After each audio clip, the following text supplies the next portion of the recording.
Excuse me, guys. So, welcome to my YT channel. Yes. So, ayan guys. Good morning and good morning, good morning, good morning. Morning po dito. At morning din po dyan sa inyo guys. At time check. Ang oras ngayon ay 8:13 po. Baby ko po yan guys. So, February 16, 8:14 na po guys. So, ayan, for today vlog is mag-update po ako na kaganapan 2 days ago. Yan. So, ang tag dito, excuse me. So, today is February 16. So, 2 days ago is February 14, Valentine's. So, happy Valentine's po sa inyo, everyone. So, ayan. Madami ba kayo nakuhang chocolate? Ako, naggawa po ako ng ano ba tawag dito guys? Basta naggawa din po ako ng chocolate tsaka Toryuf ba tawag dun? Tsaka ano pa ba yung ginawa ko? Strawberry chocolate na ano. Basta ano lang naman yun eh. Madali lang naman gawin. Basta chocolate. Basta chocolate guys. Gumawa ako. Nag-picture po ako. Ilalagay ko po dito or dito. Kung saan dyan guys. Ilalagay ko yung ginawa ko guys. Tapos ano tag dito guys, nung February 13, gumawa po ako ng chocolates para nga po sa kinabukasan na Valentine's Day. So, ang tag dito, pero nung 13 kasi guys, pumunta po dito silang pamilya, yung mga natulog po dito, yung mga kids guys. Pumunta po dito at dinalahan po kami ng chocolate tsaka pie. So, napakasarap po ng ginawa po nila, guys. Yung chocolate, simple lang pero masarap siya, guys. Kasi meron siyang cookies. Tapos, yung pie naman, guys. Apple pie? Apple pie. Parang, ang ganda ng pagkakagawa, diba? Pie na siya. Tapos, basta nag-video pa ako guys, ipapakita ko sa inyo. Maganda yung pagkabilog ng apple para maging apple pie. Yun guys. Tapos yun nga, binidyo po ni Jowa kasi nandito siya nun. Pumunta pala siya dito kasi nga sinabi ko na pupunta sila, magdadala sila ng yun nga, yung pang-Valentine sa amin. Tapos, ayun nga, guys.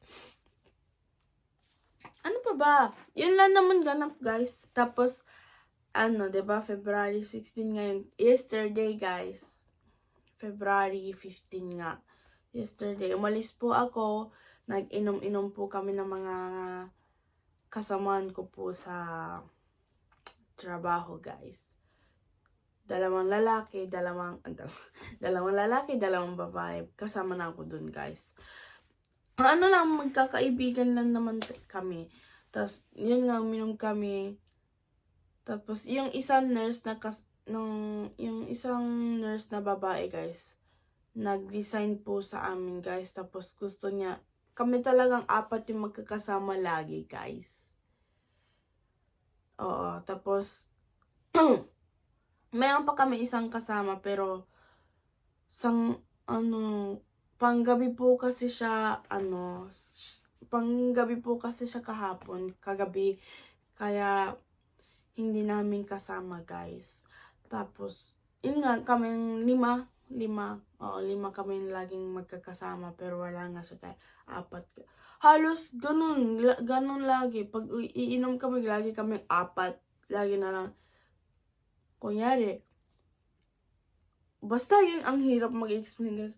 Pag inom kami, lagi kaming apat guys. Kasi, pag nagkikita-kita kami, pag iinom kami, laging wala isa. Nung nakarang ako nga yung wala. Tapos kahapon naman yung isang nurse yung wala. Tapos nakarang naman, yung isang lalaki nurse naman yung wala.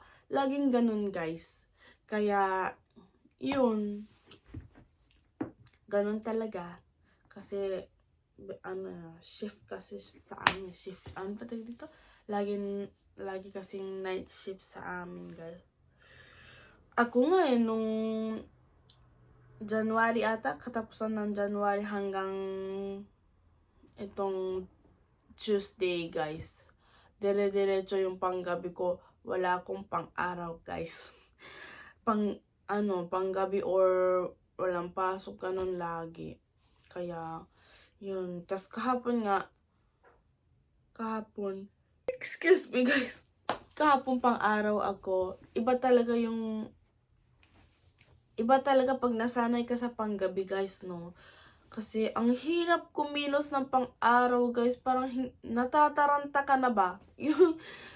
Kasi karamihan kasi guys, madami naku-confine pag-araw guys. Bihira lang kasi maku-confine yung mga pasyente pag gabi. Kaya yun. Ay, nako. Nataranta talaga ako na. Kasi kailangan kong matapos ng 5 p.m. 8:30 to 5 kasi ako guys kahapon. Kailangan kong tapusin ng 5 para lang makarating, para lang makapunta sa inuman. Kasi pagtapos ng 5, uwi pa ako dito sa bahay. Kasi susunduin pa si daddy. Dadaanan ko si daddy, susunduin ko, diba? Tapos uwi kami dito sa bahay. Tapos pagdating ko sa bahay, mag-exercise ako ng 25 minutes. 25 minutes. Tapos lalarga na naman ako. Pero buti na lang nakahawal ako guys. So, yun. Kasi kailangan ko ng 6:50 nandun na ako guys. Kaya, yun. Buti na lang 6:48 nandun ako. 2 minutes na lang. Tapos wala pa sila. Buti na lang ako yung nauna kasi akala ko ako yung huli. Akala ko nga matataranta talaga ako pag dire-diretso yung panggabi, tas bigla na lang pang-araw, gano'n.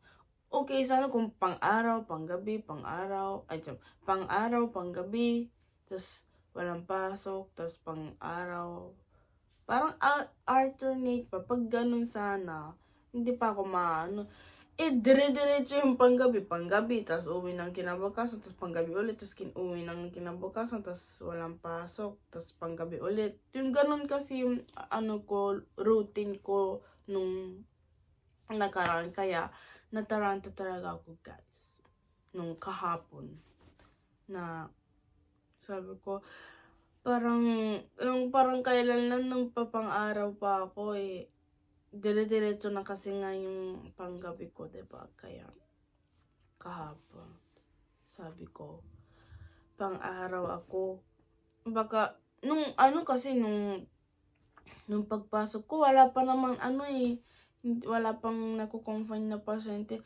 Pag start ng work ko, bigla na lang meron pong isang pupuntang meron pong isang confine na pasyente. Oh my gosh, ako pa yung kukuha, diba? Kailangan ko, kasi leader kasi ako, guys. Kaya kailangan ko nang kunin.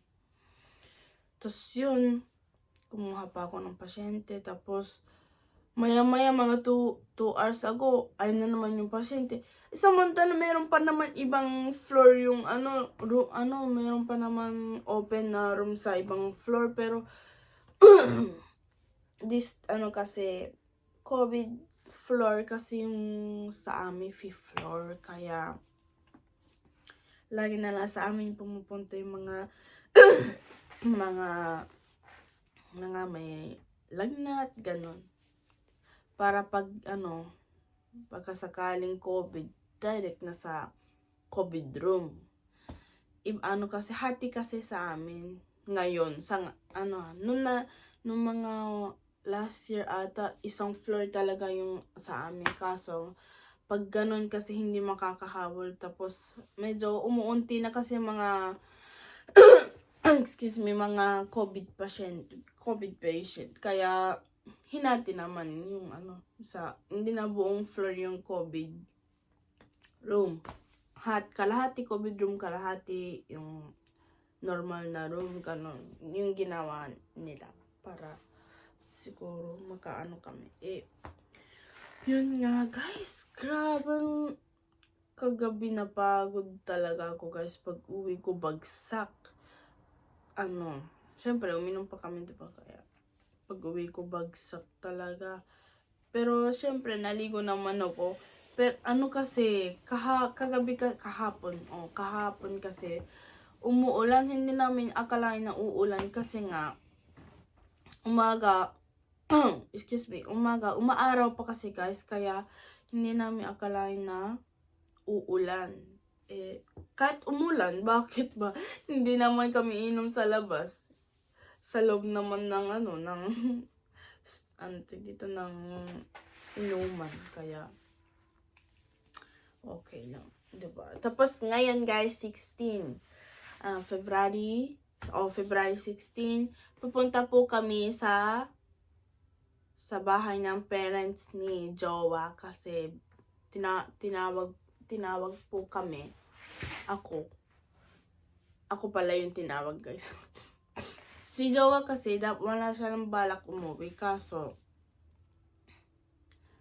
kasi magluluto daw kasi yung alam kasi nung nanay ni Jowa na favorite ko yung luto nilang xiaorongpo. Yes. Tapos yun kasi si Jowa nakaupo Tapos yun, sabi nung nanay niya na magluluto ako bukas ng xiaorongpo, pupunta ka ba? Sabi. Biglaan din naman to guys. Kagabi ko lang nalaman. Tumawag kasi si Jowa sa akin. Siya naka-ready na ako, hindi pa. Pabihis pa lang ako. Nakasando pa lang ako, kaso naalala ko na kailangan ko mag-vlog. Kasi pag naka-ready na ako, syempre ako yung magdadrive. Hindi ako makaka-vlog ng maayos, kaya before ako magbihis, nag-vlog ako. Bakit kayo before, no? Pwede ko naman ewan ko ba na parang sabi kasi ni Jowa, alis daw kami na 9. Kaya yun, ready na lang, nagsando lang muna ako para mag-vlog. Yun nga,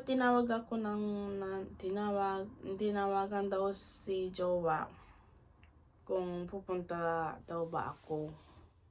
Syempre, tinawag ako, sasama din to si Jowa kasi nanay niya naman, magulang niya yun bahay naman nila yun kaya kailangan ko, hindi naman kailangan pupunta po kami at kakain po kami ng xiaorongpo.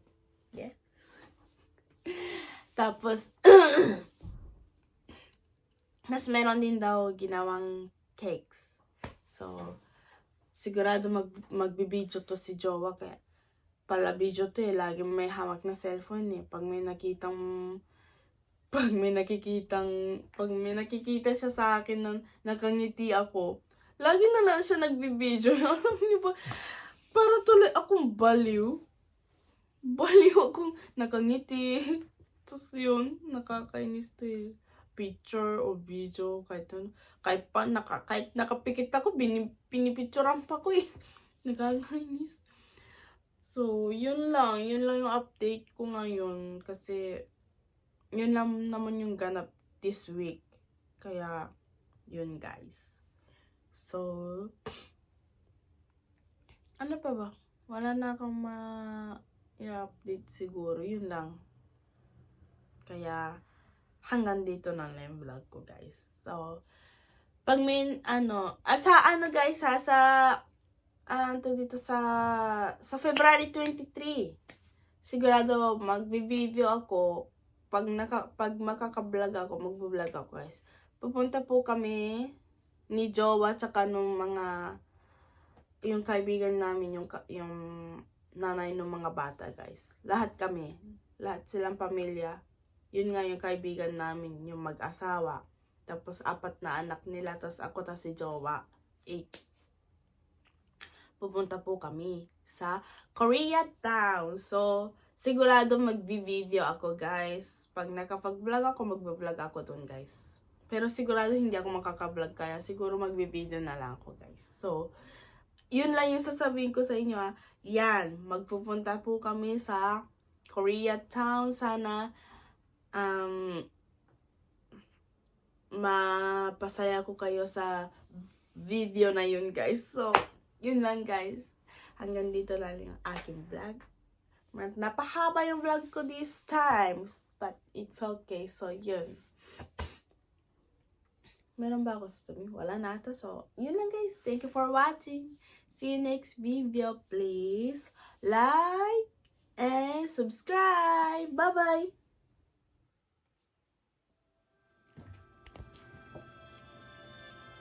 Huh?